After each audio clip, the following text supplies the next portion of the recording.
Dr. Joe Congeni, Sports Medicine Center, Akron Children's Hospital, in our studio. And, Joe, we talked about it for a couple of seconds last week. My son Rocco's been working hard with the weights after school, getting ready for off-season with baseball and everything. And I said, bring the jar of pickle juice with you. And he said, Dad, what are you talking about? I said, it helps with cramping. Why? I'm not exactly sure, but I'll ask Dr. Joe.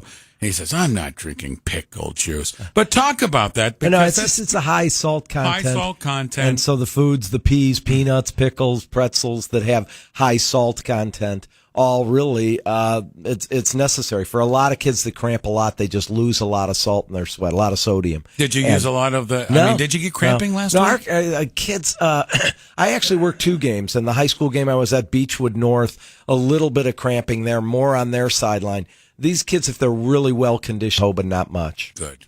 You used to see a ton of that. Okay, let's talk a little bit. Tyrod Taylor goes out of the game. Yeah. Comes back in with what, a dislocation? Dislocated finger, yeah. So I wanted to talk a little about dislocated fingers. We see dislocations in other joints. We talk about shoulders, that's tough, and knee cap. But in dislocated fingers, look at mine, Joe. Yeah. Oh, my gosh. You got baseball hands. Well, That's that awesome. was actually from football. It happened in football? I made a catch, just going all the way back to my high school day. I made a diving catch. I come up. My finger is pointing the other direction.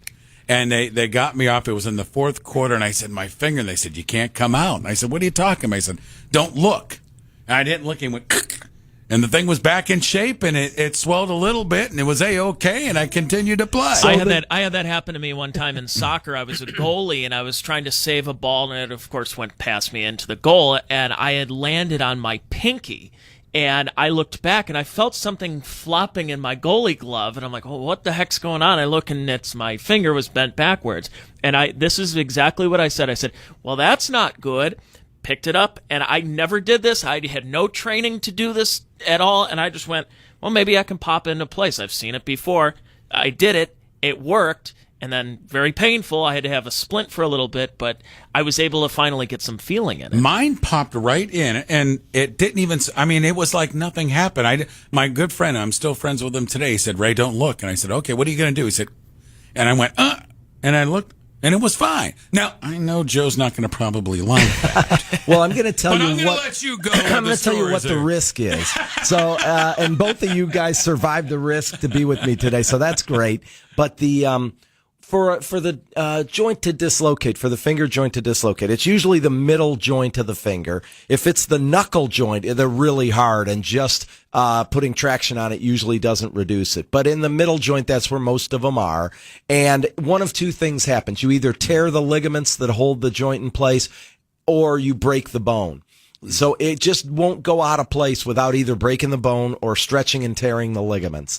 And so we never know on the sidelines. We don't have the benefit of having x-rays. Last week, they took Tyrod Taylor in. They can look at an x-ray, make sure it's not broken. Hugh Jackson, hey, he's not going to make it a lot worse. We have it taped up pretty good and play. So a lot of people were saying, geez, what did he, he makes the decision himself. But that's why they have a medical team there that's helping make those kinds of decisions. If somebody's had a dislocation before, it may have stretched out the ligaments, and they may do it again and again. And if it becomes, this is a 3rd time or 5th time, then sometimes they have to do surgery to tighten that joint up a bit, just like any other joint. But it's either a torn ligament or a broken bone. And when we're on the sidelines and coaches are on the sidelines at practice or games, you don't know. You don't have the benefit of an x-ray to know. So if somebody goes back in, the risk is if they have a bad break, you can make it worse. And that's called a coach's finger, where it's kind of a fracture that is unstable now, where it sometimes even needs surgery, a pin or a screw in it to get it to straighten back out and stabilize. So it can definitely be a fracture, but in that situation of looking at it and making sure the bony part looked good. Once you get that, whether it be a finger or, you don't want to go shoulder or something like that, but once you get that finger dislocation, does that mean a good chance you're going to get it again? Well, yeah, loosen that because stuff up as in I there? said, if it's not a broken bone, it's a stretched and torn ligament, and so then the joint is weak and loose, and it'll happen again. And that's why some strengthening, even in the hand, will be beneficial. The next joint up is the elbow. The elbow is a concern too, because there's a bone called the radius, and the radius will break. And so again, if we have that on the field, boy, we'd like to see an X-ray before we would allow somebody to return to play, because you can really make that elbow a lot worse by having somebody return to play with a dislocation. However, the biggest thing the athletes want, as you guys in both cases said you want to get it reduced because it's painful when it's out. So already this season, we had several in the weekend. We have 20 some schools we cover. We had several shoulder dislocations. Oh. It's a very, very common football injury. When the shoulder dislocates, you either again get a fracture and or a stretch and tear of the ligaments. And then what happens is it can be loose. You go on to tear cartilage. Some kids get it fixed at the end of the season. Sometimes you can rehab it during the season and prevent it from coming back. But it has in football a very high incidence of coming back. And then in November or December, when the season's over, a lot of kids get it fixed. Already in week 1, we had several kids. Sometimes they're easy to pop back in. Sometimes they're really hard because that cartilage called the labrum will flap right into the joint and won't let you reduce it. And the kid is just crying out in pain that they want it reduced. And so what'll happen is sometimes if you just cannot get it in, you have to send them to the emergency room. Sometimes they even have to give them medicines to relax the muscles to pop it back into, but you don't want the joint to stay out forever. And so you really want to get it in place. Dr. Joe Congeni, Sports Medicine Center, Akron Children's Hospital with us. Joe, I know I don't know how much you do on the NFL sidelines with the Browns. I don't know if you do anything or. Nope, college and high school.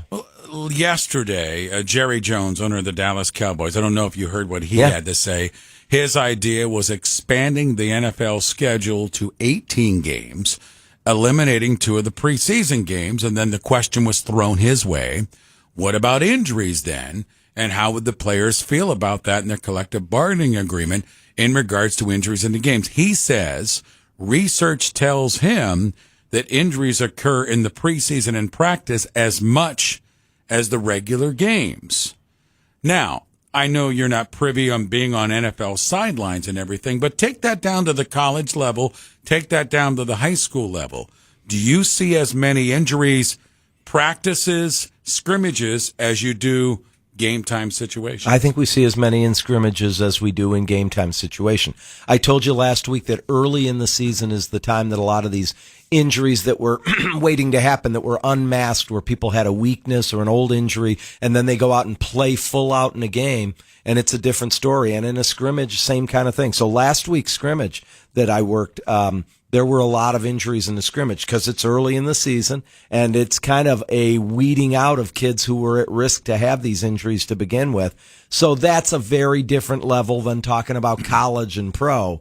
I'm not sure. I'd like to see the studies that he's talking about. I definitely do believe that in preseason games they do, but I think the coaching staffs would like to say that they manage those games different. And that's why in that game 4, almost nobody who's a starter plays. Everybody is pretty much either a bubble person or a rookie that they have to, kind of get indoctrinated into the pro game a little bit, like a Baker Mayfield.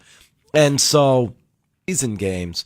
But I do know that by adding 2 more games to the regular season, gosh, in the NFL, there's just no doubt, as you see the injury list in September and October, there's so many people out. They have to go down to such a level. There's players that are added well into the season because of the injury rate. Well, and 2 more games would concern me. And me too, because you've educated me with the concussions. This is just one part of this. Sure. That certainly it can be the mega blow, but it's also a cumulative thing as far as hit. And I know they're changing the NFL rules in regards to tackling that type of thing, but now in the NFL, their practice is kind of light during the week. But if you're going back into a game for 2 additional games, to me, there's more of a risk of injury. No doubt. A cumulative effect. You said it.